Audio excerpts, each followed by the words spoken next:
मतलब 1,07,000। तो इतना मैंने अब तक फूका इस पे 14 महीने में।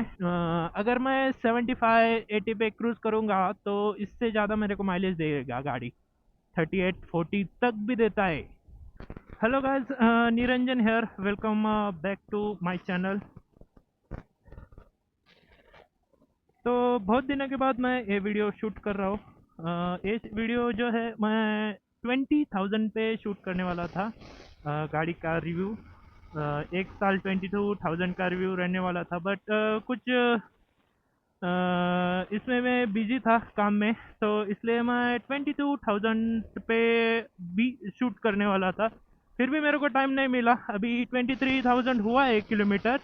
बट आज मैं 22,000 का रिव्यू करने वाला हूँ, तो ये चीज़ आप मद्देनज़र रखते हुए इस वीडियो को देखिएगा। तो मैंने पहला रिव्यू जो किया था फर्स्ट सर्विस के बाद, तो उसको बहुत प्रतिसाद मिला लोगों से। तो फिर से मैं ये रिव्यू लेके आया हूँ कि एडवेंचर 390X 22,000 किलोमीटर चलाने के बाद क्या मेरे व्यूज़ है उस पर। तो चलिए इस वीडियो को शुरू कर दे। इस 22,000 किलोमीटर में मैंने 30% ऑफ रोड यूज़ किया है इस गाड़ी को, और 70% सिटी प्लस हाईवे। तो मैंने इस 1 साल 2 महीने में बहुत सारी राइड्स की है। सिर्फ महाराष्ट्र में घुमा हूँ, बाहर किधर नहीं गया हूँ। मेरे गांव सोलापुर गया हूँ मैं बहुत बार, 5-6 बार। और इस पे और कोकण गया हूँ, मुंबई गया हूँ 2 बार, लोनावाड़ा तो आते जाते रहता हूँ मैं, कब मेरा मन चाहे तब। मार्शल गया हूँ 1 बार, शिवनेरी फोर्ट गया हूँ इस पे मैं। और किधर गया हूँ, कोल्हापुर गया था, उसका आपने वीडियो देखा होगा, मेरे चैनल पे पड़ा हुआ है, रात को गया था मैं। तो ऐसा मेरा यूज़ है। तो इसको मद्दे नज़र रखते हुए ये वीडियो आप देख लीजिएगा। तो पहले अपन बात करते हैं कॉस्ट ऑफ ओनरशिप कि कितना खर्चा आता है अगर आपके पास एडवेंचर 390X। आपको मेरे को मेंशन करना पड़ेगा कि हर बार एक्स। तो उसको संभालने में, एक 14 महीने संभालने में कितना खर्चा आता है वो मैं आपको पहले बताऊंगा। तो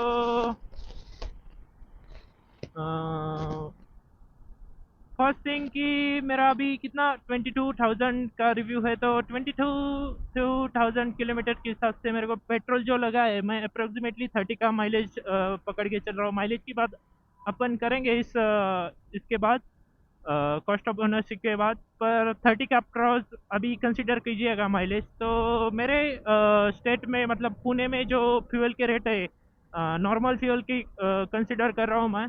पावर का रेट मतलब XP95 डालता हूँ मैं जब भी मेरे को लॉन्ग राइड में जाना होता है, और जब भी मेरे को बाहर जाना होता है तब।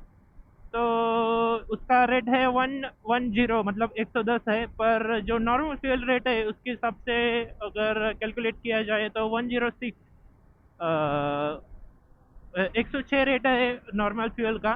तो उसके हिसाब से 78,000 कुछ तो होते हैं।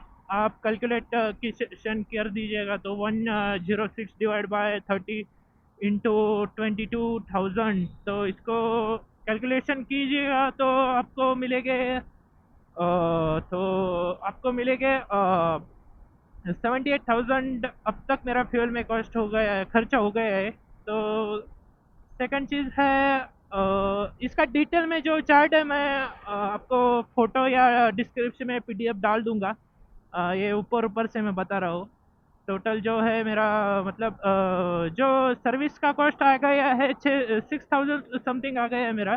टोटल 3 सर्विस का 2,000 के आसपास तीनों सर्विस मेरे को पड़े हैं। पहला सर्विस 1900 का, 1900 कुछ तो था, दूसरा 2100 कुछ तो था, और तीसरा 23,100 था।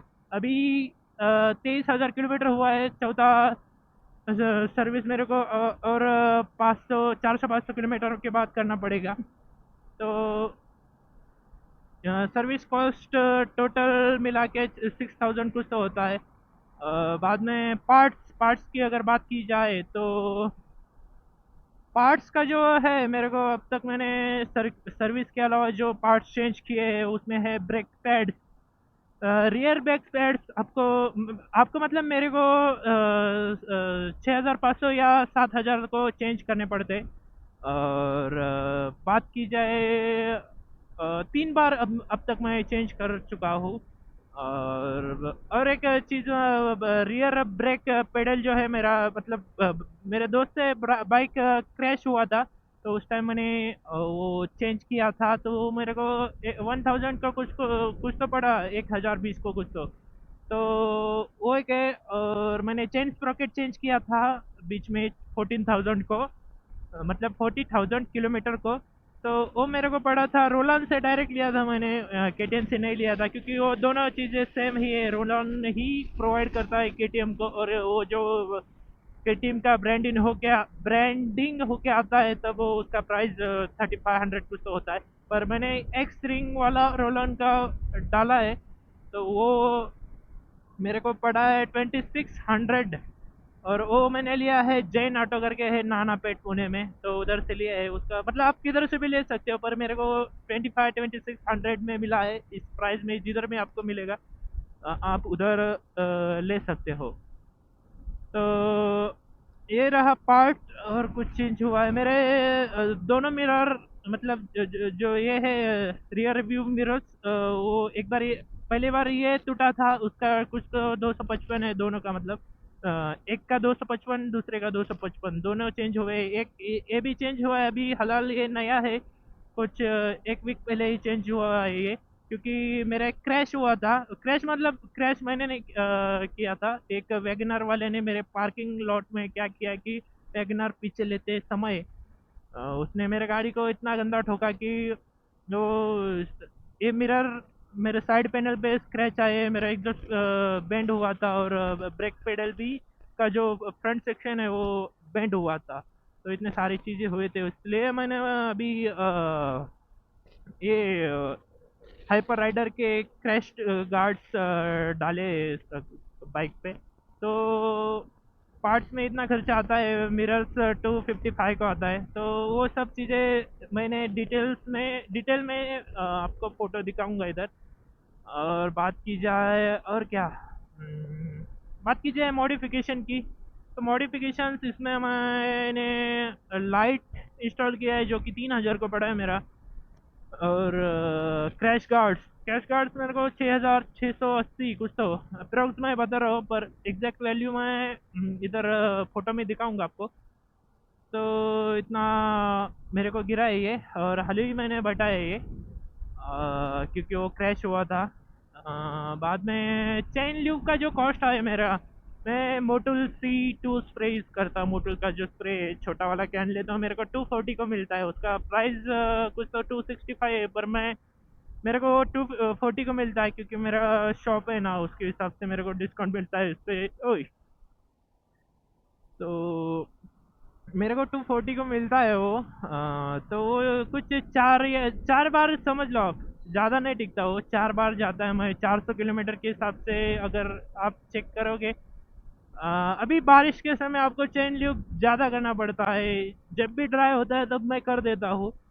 तो बारिश के समय ज़्यादा लगता है, और जो समर सीज़न में है वो कम लगता है, 400-500 पे जाता है वो। तो अप्रोक्स 400 पकड़ दिया जाए तो मेरे को 22,000 में कितनी बार कुछ तो अभी कैलकुलेशन का जो फोटो है वो डाल दूंगा, तो कुछ तो एग्जैक्ट वैल्यू मैं डाल दूंगा कितने लगे हैं। और दूसरी चीज़ है बाइक वॉश वॉश का जो खर्चा आता है वो 80 रुपये पर वॉश। और अ, हर मंडे या संडे में बाइक को वॉश करता हूँ। मेरा मंडे ऑफ रहता है, तो मंडे ज़्यादातर करता हूँ मैं वॉश। तो उसका 80 रुपये पकड़ के चलो, और 14 महीने का कितना हुआ वो उसका कैलकुलेशन किया वो मैं। तो इतना सारा खर्चा सब मिला के मेरे को, मैंने एक अमाउंट जो है अब तक एक गाड़ी पे जितना स्पेंड किया मैंने, तो वो है 107,000, मतलब 1,07,000। तो इतना मैंने अब तक चीज़ें मतलब टैंक बैग, राइनॉक्स का जैकेट लिया है, वो सारी चीज़ें मैंने कंसिडर नहीं की है। राइड पे जो खर्चा होता है खाने का, उधर जाने के बाद टिकट्स वगैरह लगते हैं, तो वो सारी चीज़ों का इसमें इन्वॉल्वमेंट नहीं है। सिर्फ बाइक पे कितना स्पेंड किया है वो चीज़ें अभी मैं बताया हूँ आपको। और माइलेज की बात की जाए, सबसे इम्पोर्टेंट माइलेज है गाड़ी का। अगर आप देख सकते हो, मैंने अभी ज़्यादा भगाया नहीं बाइक, और 35 का माइलेज दिखा रहा है। और मैं कितना 19 किलोमीटर आया हूँ घर से, मतलब थोड़ा सिटी में भी राइड किया हूँ, और बाकी का हाईवे पे। तो कितना 35 का माइलेज दिखा रहा है। तो ये 35 का दिखा रहा है, मतलब 33 34 का देता ही है 100%। मैं श्योर हूँ कि 2 किलोमीटर प्लस माइनस उतना चलता है। तो मेरे को बाइक अच्छा पहले दिन से माइलेज दे रही है। मैंने जब माइलेज का वीडियो डाला था तब से अच्छा माइलेज दे रही है गाड़ी। और कभी भी मेरा माइलेज का कंप्लेंट नहीं है इस पे। माइलेज मेरा ड्रॉप होता है तब जब मेरा चेन एडजस्ट नहीं होता। और दूसरी चीज़, रियर टायर में एक बार मेरा मतलब ये हुआ था कि टायर पंक्चर हुआ था, तो 100 150 किलोमीटर वैसा ही चलाया था गाड़ी। तो उधर मेरा 2 3 किलोमीटर से माइलेज ड्रॉप हुआ था। ये सारी चीज़ें आपको कंसिडर करना पड़ेगा माइलेज अगर आपको मेंटेन रखना है गाड़ी का तो। और सिटी में मेरे को देखो, अभी माइलेज मेरा सिटी में जो आता है 26 मिनिमम कंसिडर करो। और 26 से 28, अगर बम्पर टू बम्पर ट्रैफिक रहेगा तो ऑब्वियसली कम आएगा, क्योंकि आधा घंटा आप कुछ मीटर से अंतर ये किया है तो ऑब्वियसली कम आएगा। नॉर्मल ट्रैफिक कंडीशन में मेरा 26 मिनिमम कंसिडर करो। और 28 इज़ मतलब मैं जो सबको बताता कि 28 का मेरा सिटी में माइलेज है, जो कि देती है गाड़ी। बात की जाए हाईवे पे मैं 32 से 34, अभी मैं स्लो चला रहा हूँ गाड़ी, तो इसलिए मेरे को 36 बता रहा है, मतलब 34 35 का दे रहा है अभी के कंडीशन के लिए। क्योंकि हाईवे पे ट्रैफिक भी है आज। तो अगर मैं 75 80 पे क्रूज करूँगा तो इससे ज़्यादा मेरे को माइलेज देगा गाड़ी। 38 40 तक भी देता है ये, मतलब मैं निकाल के दूंगा। अगर आप कोई चैलेंज करेगा मेरे को तो मैं निकल के दूंगा उतना माइलेज है गाड़ी पे। तो उतना माइलेज देती है गाड़ी। 75 80 पे क्रूज करेगा तो मेरा जो टूरिंग में मैं चलाता हूँ गाड़ी, मतलब लंबा जाने के लिए चलाता हूँ, तो मेरा एवरेज स्पीड 90 85 90। और मैक्सिमम मतलब 85 90। अगर मैं ज़्यादा रश में भी रहता हूँ तो मैं 110 मतलब 110 पे चलाता हूँ गाड़ी। और कभी कभी भगाता हूँ वैसा 150 भी, पर उसमें माइलेज ऑब्वियसली ड्रॉप होता है जितना भगाए उतना। और ये रहा माइलेज मेरा। और ओवरऑल माइलेज की बात की जाए, मेरे को सिटी सब सब सब मिला के 30, जो मैंने फ्यूल का कॉस्ट को कैलकुलेट करने में भी यूज़ किया है, मेरे को 30 का माइलेज ओवरऑल बाइक देती है, 30 प्लस ही देती है। तो जब मैं XP95 फ्यूल डालता हूँ तो थोड़ा ज़्यादा माइलेज आता है, मामा लोग है, तो कोई बात नहीं। उनके चक्कर में मैंने ऊपर अपर वगैरह डालने की वजह से नीचे का डाल, ठीक है, कोई बात नहीं। तो माइलेज मेरे को 30 का आता है। सर्विस एक्सपीरियंस KTM की तरफ से थोड़ा मेरा ऐसा है, कभी कभी अच्छा कभी कभी बुरा। तो पहले सर्विस में क्या हुआ एग्जैक्टली मैं बताता हूँ। कि शायद उन्होंने ही मेरा ऑयल थोड़ा ड्रेन किया, और उसमें पुराना ऑयल ड्रेन किया थोड़ा सा 500 ml वगैरह, और उसमें नया ऑयल डाला और उससे ही काम चला दिया। ऐसा हुआ हुआ होगा, ऐसा मेरे को लग रहा है, क्योंकि सेकंड सर्विस में मेरा ऑयल बहुत कम निकला था, 500 ml सिर्फ ऑयल निकला था। ऐसा KTM के सर्विस सेंटर में पुणे के किसी 100% होता है, मेरे को इनसाइड खबर है कि ऐसा होता है। तो जब भी आप सर्विस करो अपना गाड़ी, तो मेक श्योर कि आपके सामने मैं उधर लिखता हूँ जॉब कार्ड जब बनता है तो उनसे लिखवा के लेता हूँ कि मेरे सामने ऑयल चेंज होना चाहिए। कुछ भी किसी भी चीज़ में कॉम्प्रोमाइज़ किया तो चलेगा, पर ऑयल में अगर कॉम्प्रोमाइज़ किया तो इंजन पे प्रॉब्लम आ सकता है, फ्यूचर में इंजन स्विच भी हो सकता है अगर ऑयल प्रॉपर नहीं है गाड़ी में तो ऑयल के साथ कोई वो नहीं होना चाहिए सर्विस में। तो मेरी बहुत फट गई थी कि इतना क्यों कंज्यूम हुआ है, एक मतलब कुछ 1800 ml ऑयल जाता है इसमें और सिर्फ 500 निकला है, मतलब 1 लीटर 1200 ml ऑयल इतना क्यों कंज्यूम हुआ है सिर्फ 7500 किलोमीटर में। उस बीच में मैंने टॉपअप भी किया था ऑयल, तो इतना क्यों कंज्यूम हुआ मैं वो बहुत मेरे टेंशन में आ गया था। पर बाद का सर्विस में मैंने एक ही बार टॉपअप किया कुछ 100 ml, तो एग्जैक्ट जितना था उतना मैं वो निकला है ऑयल, जब थर्ड सर्विस पे गया था मैं।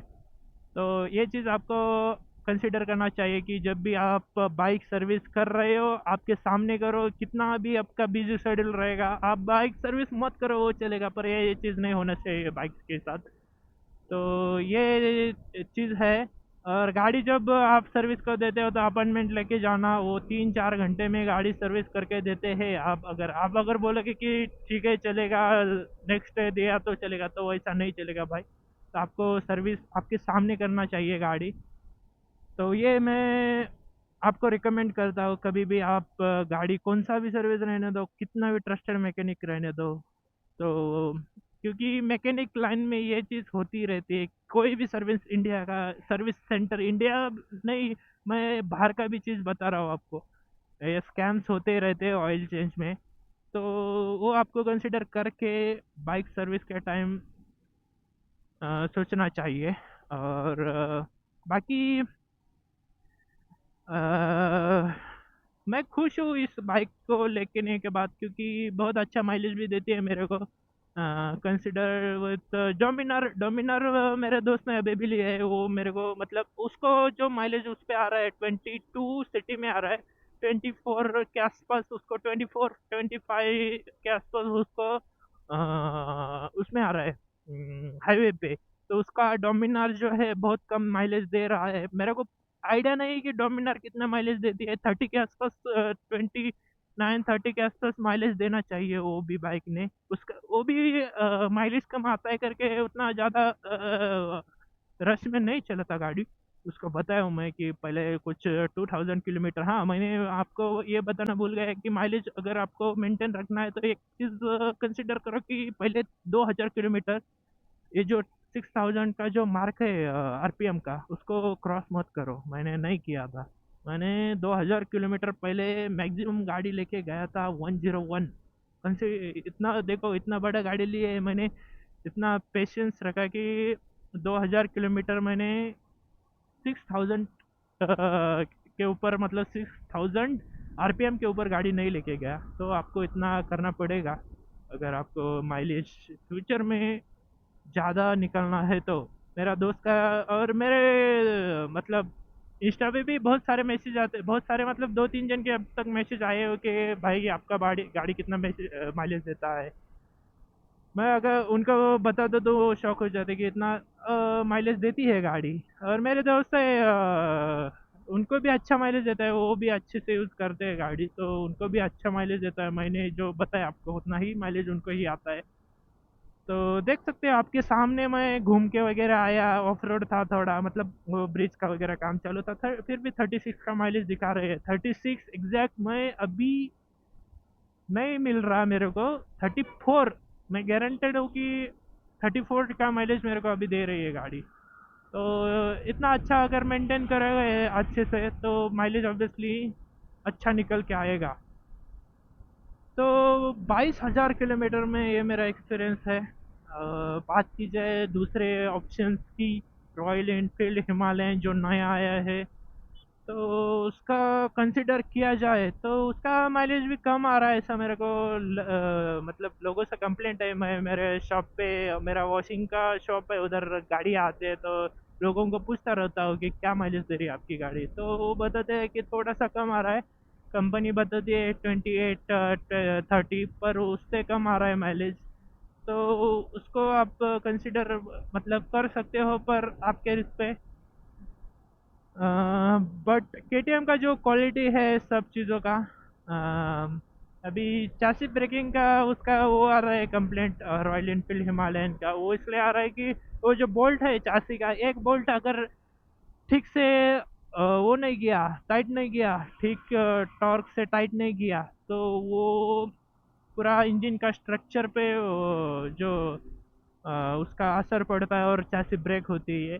रॉयल इनफील्ड का कहना है कि अगर इफ यू मतलब अगर आप वो बोल्ट आफ्टर मार्केट एक क्रैश गार्ड लगाने के लिए वो ये बोल्ट निकाल रहे हो, तो ऑब्वियसली वो टूटे जाएगा, ऐसा रॉयल इनफील्ड का कहना है। तो अगर आप खोलोगे भी फ्यूचर में बोल्ट सर्विस सेंटर में, proper precautions as per service manual नहीं लिए जाते, तो वर्कशॉप मैनुअल एज पर नहीं लिए जाते, तो वो होना ही है चासे ब्रेक का कभी कभी प्रॉब्लम। तो अगर आप गए हो लॉन्ग राइड पे, अगर लद्दाख बिडाक का प्लान किया है आपने और चासे ब्रेक होता है ऑफ रोड टेरेन में, तो वो गलत है। केटीएम का मैंने कभी नहीं सुना कि चासी ब्रेक हुआ है। एक्सीडेंट वगैरह में हो जाता है, पर ऐसा नॉर्मल चलाने में नहीं होना चाहिए। तो वो चीज़ है। और डोमिनार इसके मतलब आपके पास 50-60 थाउजेंड का बजट और है, तो ये बाइक को ऑलवेज प्रेफर करो डोमिनार के ऊपर, क्योंकि डोमिनार भी एक अच्छा बाइक है। मैं खुद लेने वाला था वो बाइक, पर उसमें वो है कि वो टूरिंग अच्छे से कर सकते हैं, पर इसमें जो कॉन्फिडेंस है वो डोमिनार में नहीं है। अभी खड्डे वगैरह बारिश के समय बहुत है रास्ते पे, बारिश की वजह से बहुत सारे खड्डे हुए हैं। आप 90-100 से भी अगर इस पे खड्डे में से जाओगे तो कुछ नहीं होता। मैं बहुत बार मतलब फोटोस में हिट किया हो, कुछ नहीं हुआ है अब तक गाड़ी में। और टायर्स भी हाईवे पे अच्छा ग्रिप देते हैं, ऑफ रोड में मतलब अच्छा ग्रिप नहीं देते, स्पेशली वेट रोड पे। अगर कीचड़ वगैरह रहेगा तो टायर जीरो ग्रिप है पिछले टायर का, तो वो कंसिडर करना पड़ेगा। मेरा हाईवे का यूज़ है, इसलिए मैं ज़्यादा उसको चेंज स्टॉक ही रहना, मतलब मेरा अभी रियर टायर चेंज करना पड़ेगा। 24,000 को मैं चेंज करूँगा उसको, तो वो जो है वो डालूंगा मैं, क्योंकि उस पर माइलेज मेरे को अच्छा मिल रहा है। और कम प्राइस में भी आता है MRF का, कुछ 3,500-4,000 को, एग्जैक्ट पता नहीं, पर उतने में भी ही आता है। मैं रेस का टायर डालने का सोच रहा था, पर मेरे को उस पर रिस्क नहीं लेना है कि वो ज़्यादा किलोमीटर जाएगा या नहीं। तो मैं जो है वो स्टॉक डालूंगा, मेरे को इसका एक्सपीरियंस है। मेरे को कुछ ज़्यादा भगाने का नहीं रहता है गाड़ी। मैं 90 से 110 के बीच भगाता हूँ गाड़ी, और ज़्यादा ऑफ रोड मेरा यूज़ नहीं है। तो टायर के बारे में मेरा यही राय है। तो यही था एडवेंचर 390 का रिव्यू, 22,000 किलोमीटर। आपका अगर कोई क्वेश्चन रहेगा तो आप कमेंट में पूछ सकते हो। मैं आपको आपके क्वेश्चन का जल्दी से जल्दी आंसर करने की कोशिश कर दूंगा। और अगले वीडियोस में मैं टिप्स के ऊपर डालूंगा कि how to clean and lube your chain. बहुत सारे वीडियो आने वाले हैं आगे, तो देखते हैं कब आएगा। तो यही था आज के वीडियो में। मैं मिलता हूँ ऐसी ही नई वीडियो में, तब तक के लिए इट्स टाइम टू से गुड बाय।